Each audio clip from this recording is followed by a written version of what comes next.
Shalom semua sekali lagi. Selamat sore. Jangan tegang-tegang saudara. Santai, relax. Hidup sudah tegang. Jadi nanti kalau saudara tegang, saya tegang saudara. Ya. Jadi hari ini ya terus hari ini luar biasa ya. Selalu kita diberkati. Kita diberikan kesehatan, itu luar biasa saudara, karena Yesus kita luar biasa, amin. Ya saudara, kita langsung saja, saya diberikan ayat firman Tuhan dari Ko Rusdi. Oh ya, Pak Rusdi juga Bapak Gembala kita melayani 2 kali hari ini ya, luar biasa ya. Nggak bisa libur, ternyata hamba Tuhan tuh di mana-mana ya harus melayani saudara ya. 2 kali saudara, mungkin pagi dan sore saudara ya. Jadi kita doakan ya untuk pelayanannya di sana saudara. Nah saya langsung saja saudara, ayat firman ini diberikan oleh Bapak Gembala kita yaitu dari Roma 6 ayat 14, nanti sebentar saya tampilkan, dan diberi judul dosa tidak lagi berkuasa saudara ya.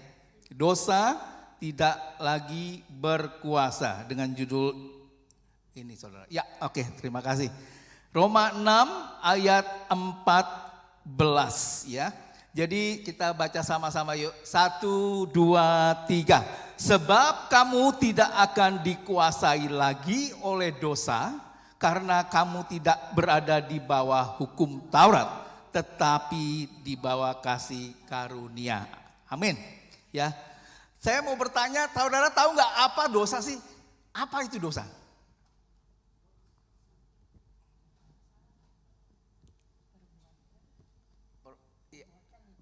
Perbuatan yang tidak berkenan ya, mencuri, membunuh, gitu kan ya? Ya. Mencuri, membunuh ya. Kalau kita tanya anak-anak sekolah minggu pasti bilangnya bohong pak ya, bohong kok kalau bohong ya, curi mainan gitu kan, pukul adik. Nah betul, itu buah dosa saudara ya. Tapi di Roma 6:14 ini Rasul Paulus memakai istilah itu dikuasai ya, dikuasai. Bahasa aslinya kata ini merujuk ada otoritas saudara. Otoritas seorang tuan atas budaknya saudara. Serem ya saudara. Ada otoritas, ada kuasa yang kontrol. Dosa di sini bukan sekadar kesalahan teknis saja saudara ya. Bukan. Tapi dosa itu diktator. Dia yang perintah, dia yang tuan kita gitu. Dosa adalah penjajah gitu ya. Penjajah yang mau menguasai pikiran kita, hati kita, tindak laku kita, keinginan kita saudara. Nah baru saja tadi ada berita Sofi, Jar di dekat Rosmedo ada pembunuhan, 3 orang gitu ya, 3 orang meninggal. Nah itu adalah ya keinginan, itu ada otoritas saudara, ada yang merintahin. Ada tuan gitu loh. Tuannya itu iblis saudara. 3 orang, 60, umur 60, umur 63 sama umur 20. Dibabat habis jam 1.30 saudara. Dibunuh. Ternyata di jam 1.30 pagi kemarin ya. Jadi ya kata saya, pas saya selidikin, pas saya search, anak saya juga kasih tahu, oh ternyata domestic violence ya. Jadi mungkin antara ribut keluarga, jadi bukannya ada burglar atau misalkan ada perampok, bukan ya, tapi dia mungkin ribut gitu ya, entah apa saudara ya, bisa warisan, bisa apa gitu. Nah memang saudara, kita lahir itu manusia itu ada chip apa kayak pemberontakan ya di dalam diri kita. Itu sebabnya melakukan dosa itu nggak perlu diajarin saudara, nggak perlu. Siapa yang lagi kecil diajarin bohong? Diajarin bohong, ngebohong, tapi diajarin. Nggak ada ya? Ada nggak?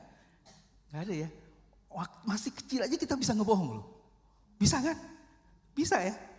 Atau nggak ada yang pernah bohong lagi kecil? Angkat tangan dong. Di sini ada nggak? Ada? Nggak ada ya? Saya lagi kecil ngerokok ngebohong. Ambil kokok saya rokok satu. Wah, satu ya. Kokok saya bingung. Ini kok rokok habis? Kalau kokok habis mana nih? Gitu ya. Kok bohong saudara? Saya ngerokok. Terus udah gitu saya ngerokok. Bodohnya namanya bodoh ya. Orang masih kecil ngumpet di kamar. Sebelahnya kamar cici saya. Ya kecium. Coba digedor-gedor. Waduh ketakutan. Ini gimana nih? Ya itu nature. Udah nature. Ya udah daging. Dengar kok Iwan waktu kesaksian masih kecil baby. Dia bohong karena susternya mau disalin susternya padahal jatuh itu dia sendiri katanya. Tapi dia bilang susternya yang jatuhin katanya gitu ya. Kayak gitulah. Itu masih kecil loh. Jadi itu nature saudara. Nah di Roma 7 ayat 18 itu dibilangnya apa? Saya nggak bisa ya. Nah aku tahu bahwa di dalam diriku tidak ada yang baik. Yaitu di dalam nature dosaku sebab aku ingin berbuat baik tetapi aku tidak mampu melakukannya. Ya jadi nggak daging saudara, itu daging ya. Di dalam nature dosaku sebab aku ingin berbuat baik tapi nggak mampu saudara. Kalau kita sejenak mundur ke belakang saudara ya. Negara kita, negara bangsa Indonesia itu yang dijajah saudara. Yang tercinta, yang dijajah waktu itu kita semua tahu ya saudara ya. Bangsa Indonesia kan dijajah berapa ratus tahun saudara. Nah bayangkan keadaan kakek nenek buyut kita dulu cocok kita. Ya cocok kita. Itu di bawah penjajahan itu saudara. Bangsa kita gak punya hak lagi. Gak punya hak atas tanahnya sendiri saudara. Gak punya suara ya. Setiap keringat yang dihasilkan itu hasilnya diambil sama penjajah. Nah kita adalah budak di tanah kita sendiri pada saat itu. Pada waktu tanggal 17 Agustus 1945 ketika presiden pertama kita Insinyur Soekarno membacakan teks proklamasi dan di akhir teks proklamasi ini pada tanggal 17 Agustus 1945 atas nama bangsa Indonesia Soekarno-Hatta tertanda gitu ya. Nah pada waktu teks proklamasi dibacakan dan pada akhir teks selesai dibacakan negara Indonesia menjadi negara merdeka. Merdeka dari penjajah yang sudah ratusan tahun saudara menggerogoti negara kita. Yang ratusan tahun kemudian menjajah negara tercinta kita. Dan hari ini negara kita sudah 81 tahun merdeka saudara ya. Nah begitupun kehidupan Kristen saudara. Yang merdeka dari dosa, berpindah tuan dan cinta Yesus ya. Dulunya kan kita tuan kita iblis, tuan kita itu daging saudara. Nah sekarang pada saat kita bertobat, tuan kita pindah jadi Tuhan ya saudara ya. Jadi Tuhan. Jangan salah nih ngomong tuan, Tuhan sama cuan. Nah hati-hati nih. Ya hati-hati nih. Kadang-kadang kita ngomongnya kan maunya Inggris ya. Cuan.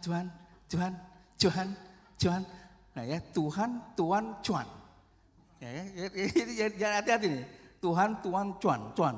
Nah kan takutnya Tuhan kita jadi cuan gitu kan. Tapi tuan kita adalah Tuhan ya.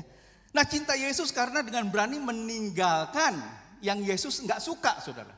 Ya kalau kita cinta Yesus kan begitu. Hidup kita akan makin berkenan kepada Tuhan. Amin.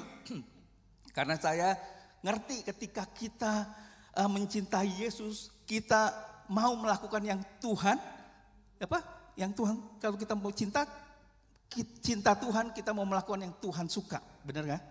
Tapi kita kadang-kadang bargaining, ya. Kita kadang tawar menawar. Tuhan, aku kan sekarang udah doa, ya, sudah baca Alkitab, dulu kan nggak pernah, ya. Sekarang udah mulai lebih baik lah Tuhan.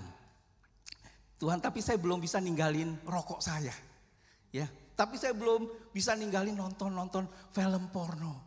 Tapi saya belum bisa ninggalin mabok-mabokan, ya, minum-minuman. Bahkan suka bohong, bahkan judi, saudara. Saya percaya hidup Kristen yang Kristus suka, kita jalani, yang Kristus tidak suka kita tinggalkan, saudara ya. Ayat yang baca di atas tadi, dosa tidak berkuasa lagi, dan hari ini janganlah membiarkan dosa berkuasa. Yang Yesus gak suka adalah kita membiarkan dosa berkuasa atas diri kita, saudara. Tahu gak saudara, setan itu ada gak? Ada, setan itu ada. Dan setan gak punya kerjaan kecuali gangguin. Ya, gangguin. Setan gak ada kata hari libur. Ya, gak ada kata hari libur. Sabtu, Minggu ke pantai gitu gak ada. Oh, tumben nih gak digangguin nih. Oh, mungkin lagi ke pantai nih Sabtu, Minggu, weekend. Ya, gak ada, saudara. Gak ada, saudara. Setan tuh terus. Setan gak suka kalau lihat suami sayang sama istri. Setan gak suka kalau lihat istri hormat sama suami. Kalau sayang-sayangan, setan pasti bisa, laki lu tuh jelek banget tuh, kumisan. Udah pelit, begitu kan. Ini, ada tuh suara-suara begitu. Ya, kalau lagi anteng-anteng gitu kan, ada tuh. Dia gak suka lihat rumah tangga kita bahagia, saudara. Enggak, dia gak suka lihat hidup kita dekat dengan Tuhan. Dia gak suka kalau karakter kita tuh progresif, ya, maju. Ya, setan selalu mau ganggu. Pada dasarnya kita tuh mau hidup, tidak mau hidup di dalam dosa, benar gak saudara ya? Kita kan gak mau hidup di dalam dosa. Ada gak yang bawaannya tuh kepengennya marah aja ya? Kalau gak ngomel kayaknya gimana gitu deh. Kok kalau ngomel tuh kayaknya, kalau ngomel tuh kayaknya ada damai sejahtera deh. Gitu ya, ada gak yang begitu? Ada gak tuh? Hah? Kalau gak ngomel sehari gak enak. Ya, ada gak? Gak ada ya? Ya masa kita mau begitu kan? Gak ada lah. Pada dasar kita gak mau hidup di dalam dosa seperti itu. Ya gak ada kan? Aduh gak enak nih. Kalau ngomel tuh enak, kalau udah lepas tuh aduh ada damai sejahtera.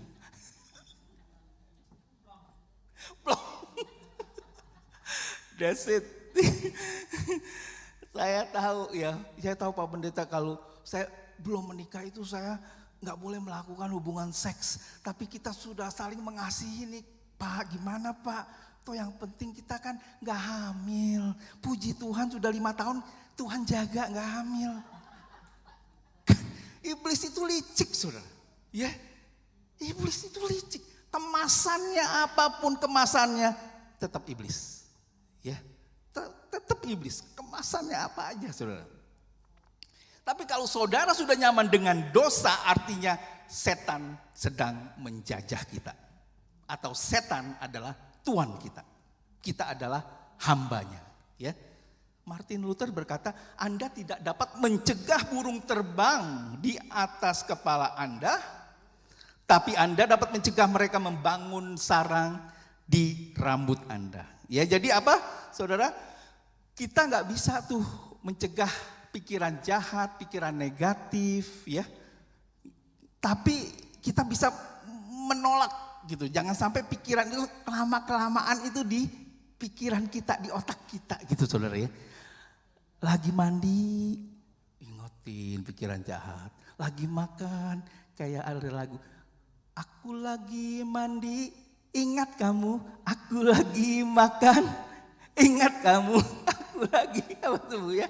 Jadi inget terus ya. Gak apa-apa kalau ingat yang baik. Pikirkanlah yang baik, yang di atas ya. Nah itu yang benar. Saya merokok 28 tahun saudara. Saya udah gak merokok ya. 28 tahun, saya berhenti 2008. 28 tahun saya merokok. Apa yang saya pikirkan? Masalah ya.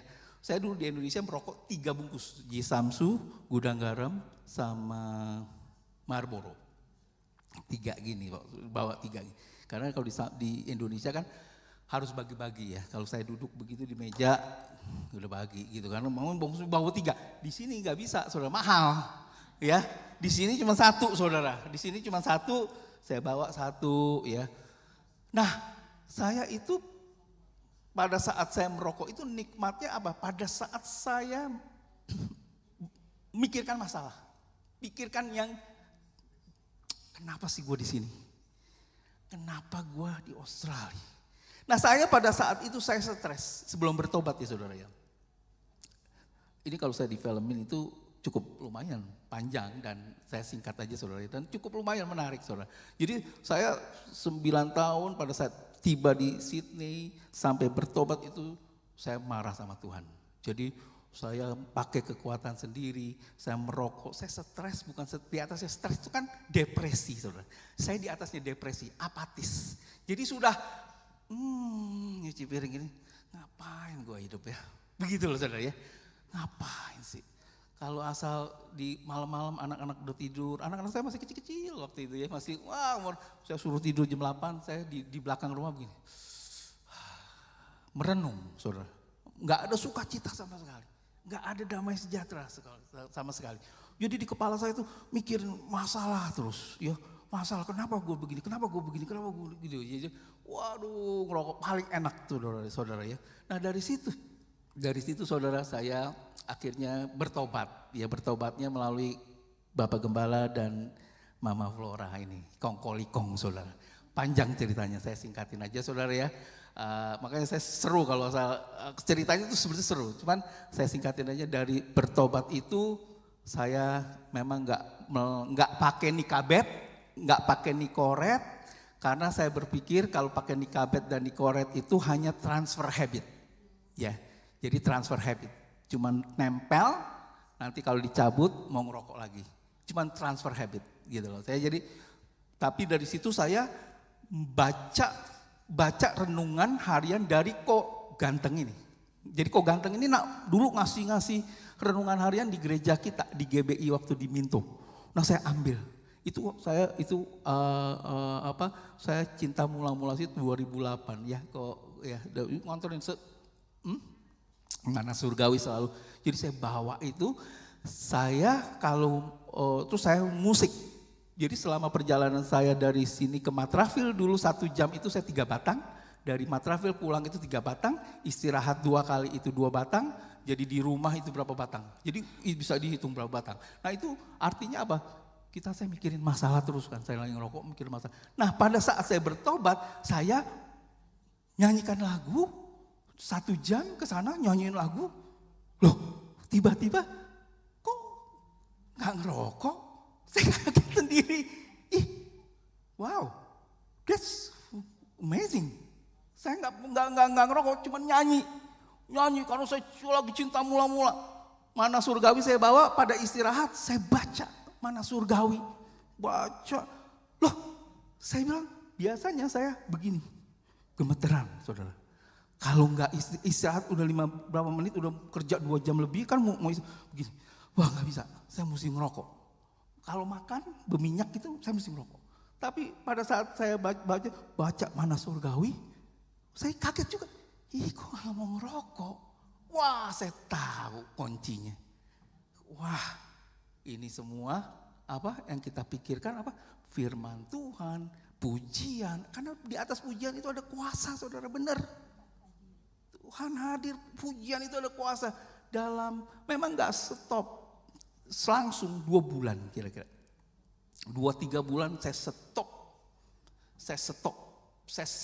Gak ada kepengen, sampai sekarang gak ada kepengen, baunya langsung, bau banget ya, bisa begitu saudara. Bisa begitu. Nah itu luar biasa saudara. Dan pada saat itu saya ya namanya yang judi juga saya di online, ya terlalu panjang lah saudara, ya. Ya itu aja saya. Nah, makanya saya bilang pemikiran itu pikirkanlah yang hal-hal yang di atas ya saudara. Itu powerful banget, penting, benar. Nah ini makanya ini kata-kata ini saya teringat keluar juga dari pada saat saya berhenti merokok gitu loh ya. Nah Yesus menang dan dia membawa kita di jalan kemenangannya saudara. Iblis sudah dikalahkan, tetapi sebagai orang Kristen kita tetap waspada ya saudara. Di dalam 1 Petrus 5 ayat 8, sadarlah dan berjaga-jagalah lawan musuh iblis, berkeliling sama seperti singa yang mengaum-ngaum dan mencari orang yang dapat ditelannya. Ya, lawanlah dia dengan iman yang teguh. Nah, saudara di sini digambarkan iblis itu seperti singa dan rupanya Dia adalah singa yang sudah dikalahkan, yang sudah mau mati, saudara, dan pasti akan mati. Dan begitu juga dengan iblis. Iblis sudah dikalahkan oleh Yesus di atas kayu salib. Dia akan dilemparkan ke dalam api neraka, saudara. Dan hal ini pasti dia marah, dia pasti frustasi, sehingga dia semakin gencar melawan Tuhan dan umat-umatnya di akhir zaman ini, saudara. Makanya hati-hati, saudara. Ya, kita percaya Tuhan, kita oke, sudah ada kuasa Tuhan gitu ya. Tapi hati-hati, pakai hikmat, saudara ya. Kalau kita lagi ada darah tinggi, ada kolesterol, ya kita hati-hati lah ya. Kayak misalnya ada encim, cim, jangan makan sate babi terus, itu kan darah encim kan darah tinggi. Gak apa-apa darah Yesus lebih tinggi. Tuh, kan gak pakai hikmat, saudara ya. Mestinya kan ya kita pakai hikmat gitu loh ya. Kalau saya kue nih udah kolesterol kue, nah saya stop. Nah, mengurangi jatah Lani. Gitu, saudara ya. Tapi ingat, saudara, iblis itu digambarkan sebagai singa yang mengaum-ngaum ya. Singa itu nggak ada giginya. Singa ompong, saudara. Pernah digigit sama anjing ompong? Pernah? Bukannya sakit, tapi geli. Karena nggak ada giginya, hanya gusi. Jadi pas gigit, geli. Ya, jadi jangan takut, tapi kita mesti pakai hikmat, saudara ya. Tapi kabar baiknya begini, Roma 6 ayat 14, kamu tidak akan dikuasai lagi. Ada kata lagi, saudara. Artinya apa? Status hukum kita sudah berubah. Identitas kita sudah berubah, saudara. Kristus sudah bayar uang tebusan, ya. Secara legal dosa sudah kehilangan haknya atas kita. Kalau hari ini dosa masih mencoba ya memerintah kita, dia itu seperti mantan bos kita. Kita sudah pindah kerja ke perusahaan lain, tapi berani merintah kita, berani telepon kita tinggal angkat. Sorry Pak ya, maaf ya Pak, saya sudah punya bos baru. Sorry ya, gitu saudara ya. Jadi kita harus berkata begitu, berani saudara ya. Kalau ada pikir aja tolak dalam nama Tuhan Yesus ya. Nah saudara yang kekasih dalam Tuhan ya, saya mau mengatakan hal pertama yang penting dalam kehidupan kita sebagai orang percaya.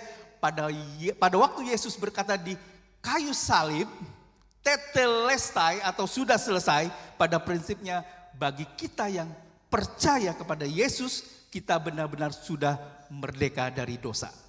Kita benar-benar sudah dimenangkan dari dosa. Kita adalah pemenang.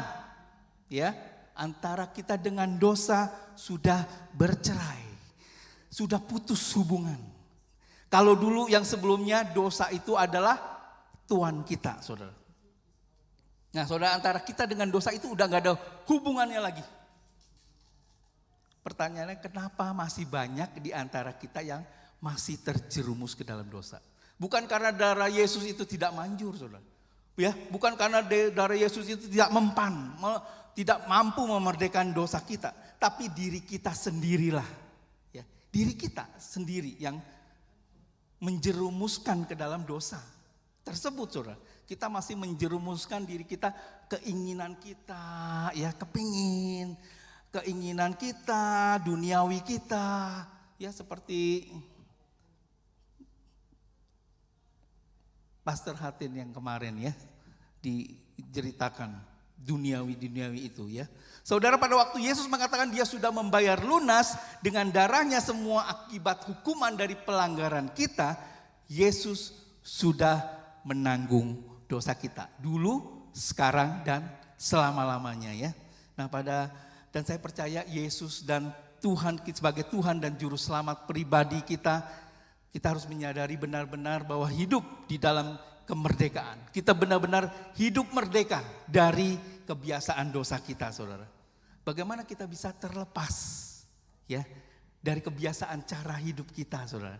yang menyakitkan hati Tuhan. Bagaimana caranya agar hidup kita benar-benar seturut dengan kehendak Tuhan, saudara. Yesus bukan hanya memerdekakan kita loh. Yesus bukan hanya melepaskan kita dari belenggu dosa. Yesus bukan hanya membebaskan kita dari kuasa dosa, maut. Kalau mau diperjelas lagi, saat ini dosa saudara itu seperti ular, saudara, yang bertaring tapi tidak ada bisanya, saudara. Ya karena sudah dipatahkan, dikalahkan oleh Yesus di kayu salib.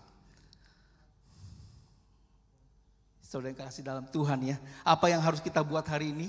Apa yang harus kita lakukan hari ini sebagai anak Tuhan agar benar-benar hidup di dalam kemerdekaan, di bawah kasih karunia? Bukan berarti hidup di bawah kasih karunia itu kita bebas melakukan dosa loh, saudara. Bukan, it's not license to sin. Ya, kita nggak bisa tuh, nggak bukannya, wah di bawah kasih karunia kan enak ya, kita bebas aja, orang udah diampuni kok. Ya tapi nggak begitu, saudara ya. It's not like that gitu loh. It's not license to sin. Kita tidak bisa seenaknya, saudara. Dan Roma 6 ayat 22. Tetapi sekarang setelah kamu dimerdekakan dari dosa dan setelah kamu menjadi hamba Allah, kamu beroleh buah yang membawa kamu kepada pengudusan dan kesudahannya ialah hidup yang kekal. Nah, setelah kita dimerdekakan, setelah kita ditebus, saudara, setelah kita percaya Tuhan, saudara dan saya adalah apa yang dikatakan tadi? Hamba Tuhan, ya. Hamba Allah. Ini tidak berbicara bahwa hanya para penatua, hanya para pendeta, hanya para majelis, hanya para penatua atau pelayan-pelayan gitu loh, saudara. Tapi siapapun di antara kita yang sudah percaya Yesus sebagai Tuhan dan juru selamat pribadi, kita adalah seorang hamba, saudara. Hamba dari Tuhan, kitalah hamba yang harus menghamba kepada Tuhan. Jadi Tuhanlah sebagai tuannya, saudara. Nah, saudara, ayat ini sangat penting sekali ketika Paulus berkata kepada jemaat di Roma. Ya, di Roma mereka adalah para hamba. Karena kita mengetahui bahwa kota Roma itu adalah kota hamba, kota budak, saudara. Kota budak, mengapa dikatakan kota budak? Pada dahulu, pada saat kerajaan Romawi, tentara Romawi memenangkan peperangan, mereka membawa orang-orang itu, tawanan itu, ke dalam kota Roma dan kemudian mereka dijual. Ya, mereka dijual menjadi seorang budak bagi para bangsawan, saudara. Jadi pada waktu itu, saudara, ada pasar budak. Jadi berdiri-berdiri mungkin ya, itu ada pasar budak tuh, budak-budaknya. Jadi orang yang punya uang banyak, mereka datang. Mereka datang ke sana, mereka butuh tenaga kerja buat ladangnya, buat kebunnya. Dan mereka bisa pergi ke pasar budak itu, saudara.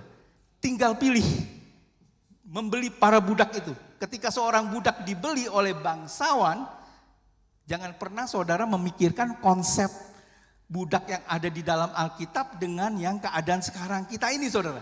Ya, kalau hari ini saudara kerja bagi seseorang itu bisa menghitung. Oh, dapat gua berapa nih gaji gua minggu ini ya? Minggu ini berapa nih gua nih? Berapa jam nih gua kerja gitu ya? Berapa yang gua dapat gitu?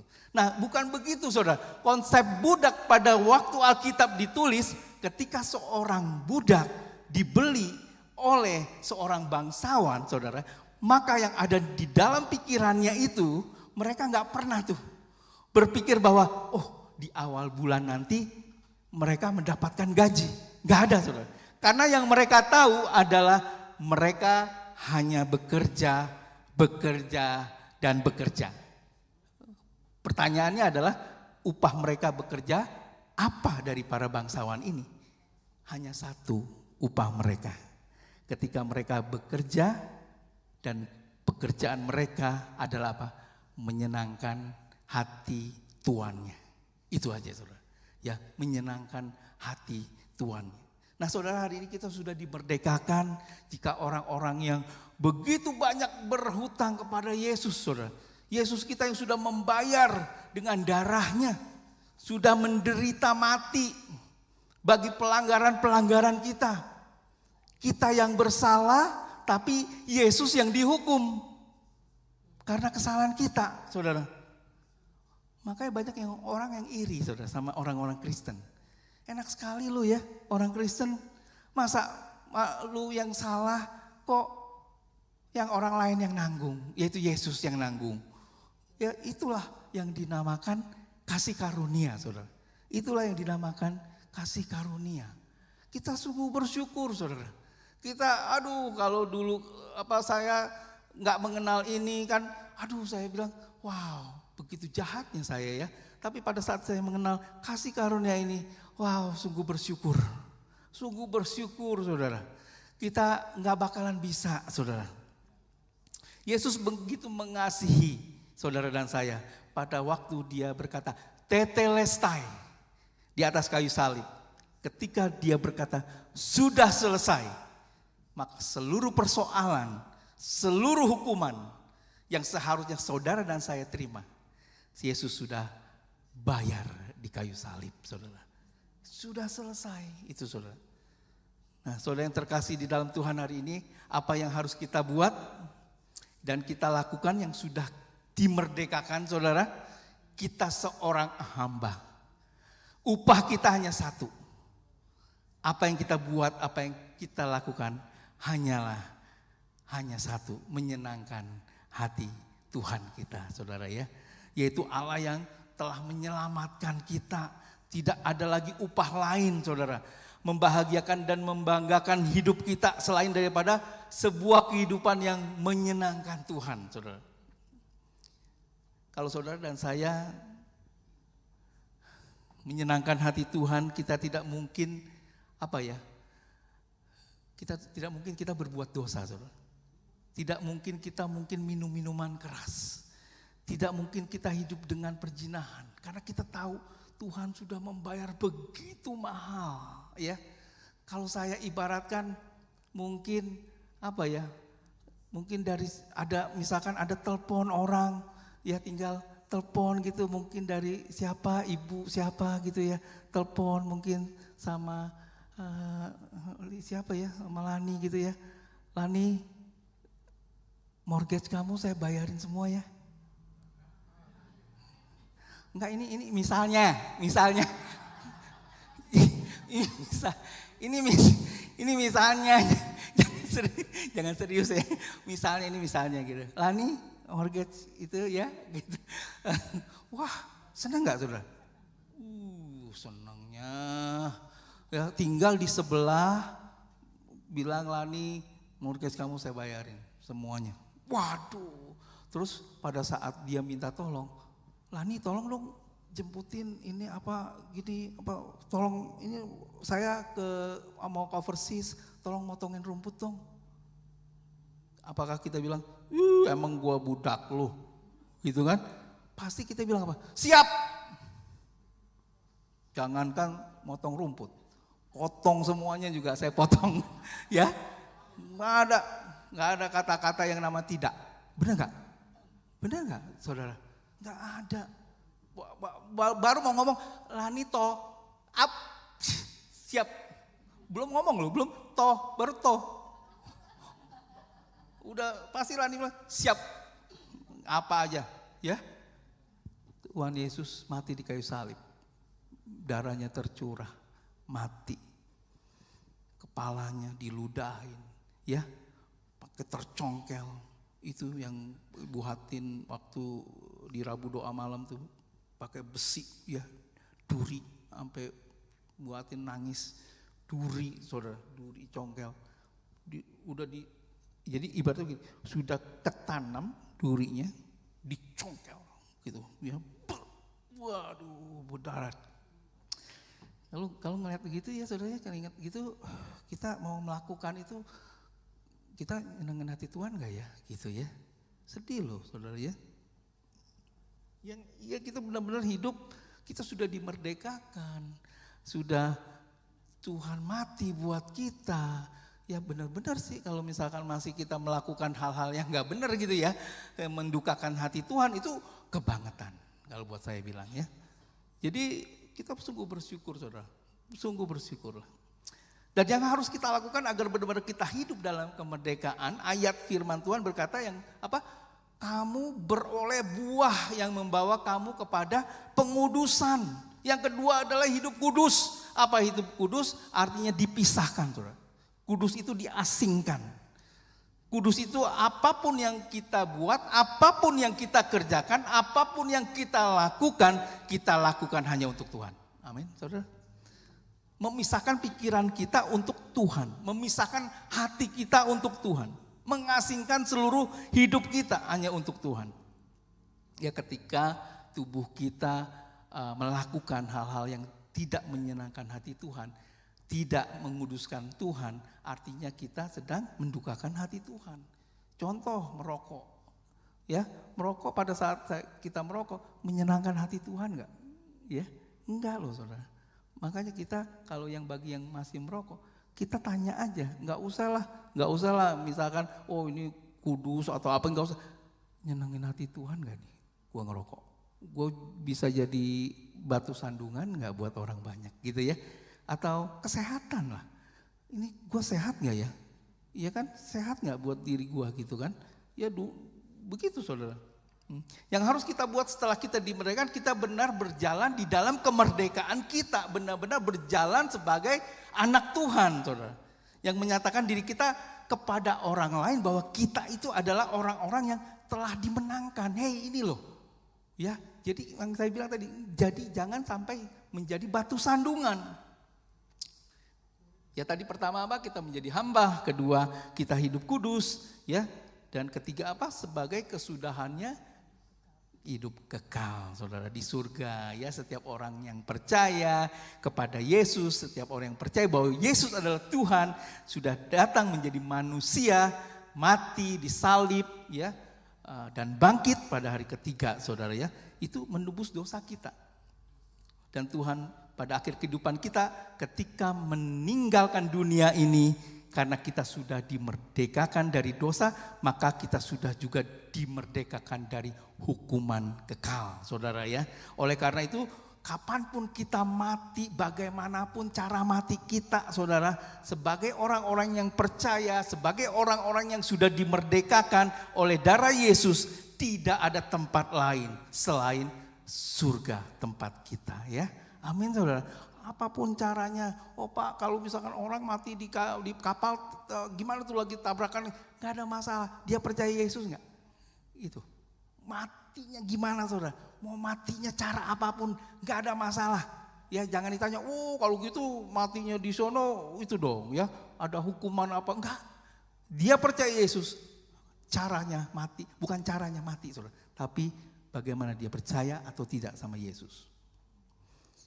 Ya, karena mati itu kan cuman sekejap, ya, kayak orang ciluk bak, mati di sini, ciluk baknya di sana, ya, ciluk bak, gitu doang, saudara. Ya toh, ya kan, mati di jalan kesengsaraan, pas kita melek ada di jalan kedamaian. Amin. Sampai surga. Pemusik silakan maju, ya. Jadi oleh karena itu, ya, terima kasih.